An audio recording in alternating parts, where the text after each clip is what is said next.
The lost child. वसंत का पर्व था। शीतकाल में प्रसन्नचित्त लोग रंग बिरंगे परिधानों में तंग गलियों में से बाहर निकल रहे थे। कुछ पैदल चल रहे थे, कुछ घोड़ों में सवार थे, अन्य बैठे थे, कुछ बैलगाड़ियों में बैठे जा रहे थे। एक छोटा सा बालक खुशी से उछलता कूदता अपने पिता की टांगों के बीच से भागा जा रहा था।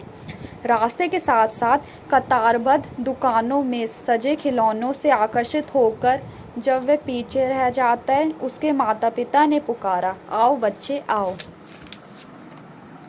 वह अपने माता पिता की तरफ जाने की जल्दबाजी कर रहा था।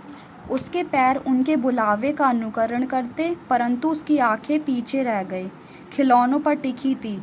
जब वह वहां पहुंच गया जहां उसके माँ बाप उसका रुककर इंतजार कर रहे थे, वह अपनी दिली इच्छा का दमन नहीं कर सका। यद्यपि फिर भी उनकी घूरती आंखों में छिपे इनकार को भली भांति समझता था। मुझे वह खिलौना चाहिए, उसने अनुरोध किया। उसके पिता हमेशा की तरह आतताई तरीके से आंखें लाल करके उसकी ओर घूरे। उसकी माँ कोमल दिवस की निस्वार्थ भावना से द्रवित होकर तथा उसे पकड़ने के लिए अपनी उंगली देते हुए बोली, देखो बच्चे, तुम्हारे नीचे क्या है।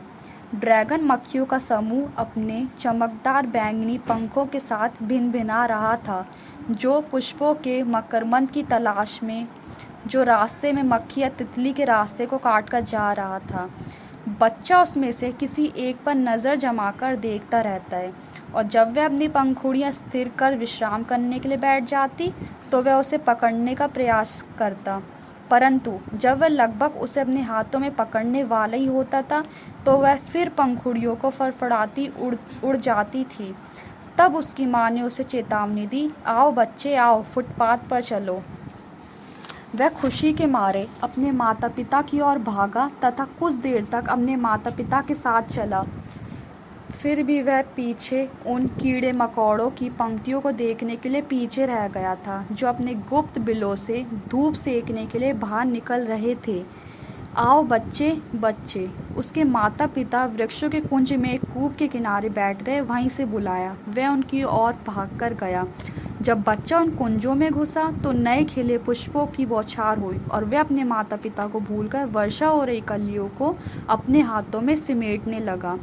तब उसे फाख्ता की गुटरगू सुनाई दी और वह फाख्ता फाख्ता कहता हुआ अपने माता पिता की ओर भागा। वर्षा हो रही कलियां उसके विस्मृत हाथों से नीचे गिर गई।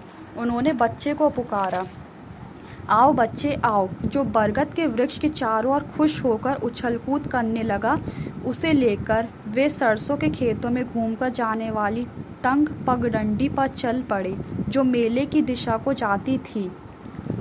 जब वे गांव के नज़दीक पहुंचे, बच्चे ने भीड़ से भरी कई पगडंडियां देखी जो मेले की ओर जाती थी, और वह भ्रमित संसार जिसमें वह प्रवेश कर रहा था के प्रति पीछे हो रहा था तथा आकर्षित भी हो रहा था। मेले के प्रवेश पर एक कोने में एक मिष्ठान विक्रेता आवाज़ें दे रहा था, गुलाब जामुन, रसगुल्ले, बर्फ़ी, जलेबी, जो सोने चांदी के पत्रों से सजी हुई मिठाइयों के ढेर के चारों ओर लोगों की भीड़ धक्कम धक्का हो रही थी। बच्चा टकटकी लगाए आंखों से देखता रहा तथा बर्फ़ी को देखकर उसके मुंह में पानी आ गया, जो उसकी मनपसंद मिठाई थी। वह धीरे से भुनभुनाया, मुझे वह बर्फ़ी चाहिए। परंतु जब उसने बर्फ़ी मांगी तो वह समझता था कि उसके माँ बाप उसकी मांग पूरी नहीं करेंगे और कहेंगे कि तू चटोरा है, इसलिए वह बिना उत्तर का इंतजार किए आगे बढ़ गया। एक फूल विक्रेता ने आवाज़ लगाई, गुलमोहर की माला, गुलमोहर की माला। बच्चा उसकी तरफ खिंचा चला गया। वह टोकरी की तरफ गया जहाँ फूलों का ढेर पड़ा था, तथा कुछ भुनभुनाया, मुझे वह माला चाहिए। परंतु वह अच्छी तरह जानता था कि उसके माँ बाप उन फूलों को खरीदने से मना कर देंगे, क्योंकि वे कहेंगे कि वे सस्ते हैं। इसलिए उत्तर का इंतजार किए बिना वह चला गया। एक आदमी का लट्ठा पकड़े खड़ा था, जिसमें पीले, लाल, हरे तथा बैंगनी गुब्बारे उस पर लटक रहे थे। बच्चा उनकी इंद्रधनुषी आभा से खींचा चला गया और उसके मन में उन सभी सिल्की रंग के गुब्बारों को प्राप्त करने की प्रबल इच्छा उमड़ गई। परंतु उसे अच्छी तरह से पता था कि उसके माता पिता गुब्बारे कभी नहीं खरीद कर देंगे, क्योंकि वे कहेंगे कि वह इतना बड़ा है कि ऐसे खिलौने के साथ नहीं खेल सकता। इसलिए वह आगे चला गया। एक सपेरा खड़े होकर सांप के लिए बांसुरी बजा रहा था, जो टोकरी में कुंडली मारकर बैठा था। उसकी गर्दन शानदार झुकाव जैसे हंस की गर्दन की जैसे उठी हुई थी, जबकि संगीत अदृश्य प्रपात की भांति धीरे धीरे उसके अदृश्य कानों में जा रहा था। बच्चा सपेरे के नज़दीक गया, परंतु अपने माता पिता को याद करके सपेरे द्वारा बजाए गए भद्दे संगीत को नहीं सुन रहा था। वह आगे बढ़ गया था। एक झूला पूरे जोर से घूम रहा था। पुरुष व महिलाएं तथा बच्चे घुमावदार गति से उत्साहित होकर चीख रहे थे तथा हुड़दंगपूर्ण परिहास कर रहे थे। बच्चा उन्हें इरातन देखता रहा और तब उसने सख्त अनुरोध किया, मैं भी झूले में बैठना चाहता हूँ, कृपया माँ पिता। कोई जवाब नहीं मिला। उसने मुड़कर अपने माता पिता को देखा। वे वहाँ नहीं थे, उससे आगे थे। वह दूसरी तरफ देखने के लिए मुड़ा। उसने पीछे देखा, उनका कोई नामो निशान नहीं था। उसके गंभीर सूखे गले में से एक गंभीर चीख उठी तथा अचानक एक झटके के साथ जहाँ खड़ा हुआ था, वास्तविक डर से कांपता हुआ माँ माँ कहता हुआ भागा। गर्म व भयानक आंसू उसकी आंखों से टपकने लगे।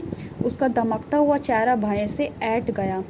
व्यथित होकर एक ओर से दूसरी ओर भागने लगा, यहाँ वहाँ सभी दिशाओं में, यह न जानते हुए कि कहाँ जाना है। माँ पिता पुकार पुकार कर दुखी हो रहा था। उसकी पीली पगड़ी खुल गई और उसके कपड़े मैले हो गए।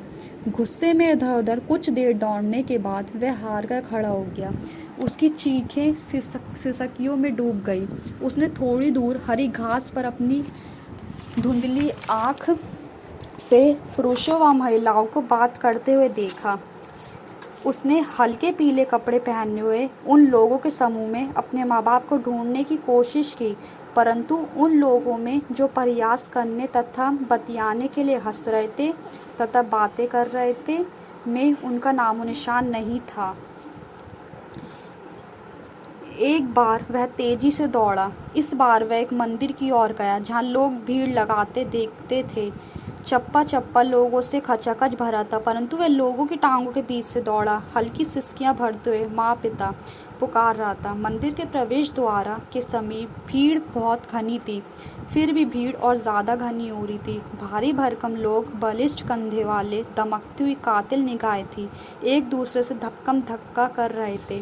प्यारे बच्चे ने उन लोगों के पाँव के मध्य में घुसने का प्रयत्न कर रहा था, परंतु उसकी पार्श्विक चहल कदमी में ठोकरों खाकर इधर उधर लुढ़कने लगा। वह किसी के पाँव के नीचे आकर कुचला जाता। यदि वह पूरे जोर से ना चीखता, माँ बापू। एक व्यक्ति ने उमड़ती भीड़ में उसकी चीख सुनी तथा बड़ी कठिनाई में झुककर उसने बच्चे को अपनी बाहों में उठा लिया। तुम यहाँ कैसे आए बच्चे? किसके बच्चे हो? उस भीड़ से बाहर निकलकर उस व्यक्ति ने पूछा। बच्चा फूट फूट कर रो रहा था, जैसे पहले कभी न रोया हो। मुझे मेरी माँ चाहिए, मुझे मेरे पिता चाहिए। वह व्यक्ति बच्चे को चुप कराने के लिए उसे झूले के पास ले गया और पूछा, तुम घोड़े पर चढ़ोगे? बच्चे के गले से हजारों वेदना भरी सिसकियाँ फूट रही थी और वह बिल्कुल चिल्ला रहा था, मुझे मेरी माँ चाहिए, मुझे मेरे पिता चाहिए। वह व्यक्ति उसे उस तरफ ले गया जहाँ सपेरा बांसुरी बजाकर कोबरा को नचा रहा था। उसने बच्चे को कहा, यह सुंदर संगीत सुनो बच्चे। परंतु बच्चे ने उंगलियों से अपने कान बंद कर लिए तथा दोगुनी आवाज़ में बोला, मुझे तो अपनी माँ चाहिए, अपना बापू चाहिए। वह व्यक्ति उसे गुब्बारे वाले के पास ले गया, यह सोचते हुए कि अब उनके आकर्षक रंगों को देखकर बच्चे का ध्यान बढ़ जाएगा और वह शांत हो जाएगा। उसने बच्चे को फुसलाते हुए कहा, क्या तुम इंद्रधनुषी रंग का गुब्बारा पसंद करोगे? परंतु बच्चे ने उड़ते हुए गुब्बारों की ओर से नज़रें मोड़ ली तथा सिसकियां भरी, मुझे मेरी माँ चाहिए, मुझे मेरे पिता चाहिए। उस व्यक्ति ने बच्चे को खुश करने का प्रयास करता रहा। उबने से बचाने के लिए उसे मेले के द्वार के पास ले गया, जहाँ फूल विक्रेता बैठा था। देखो बच्चे, इन सुंदर पुष्पों की खुशबू ले सकते हो क्या तुम? अपने गले में माला डालना चाहोगे? बच्चे ने अपनी नाक टोकरी से दूसरी ओर मोड़ ली तथा फिर सिसकियां भरी और कहा, मुझे तो मेरी माँ चाहिए, मुझे तो मेरा बापू चाहिए। यह सोचकर कि दुखी बच्चा मिठाई से खुश हो जाएगा, वह व्यक्ति उसे मिठाई की दुकान में काउंटर पर ले गया और पूछा, कौन सी मिठाई लोगे बच्चे? उसने पूछा।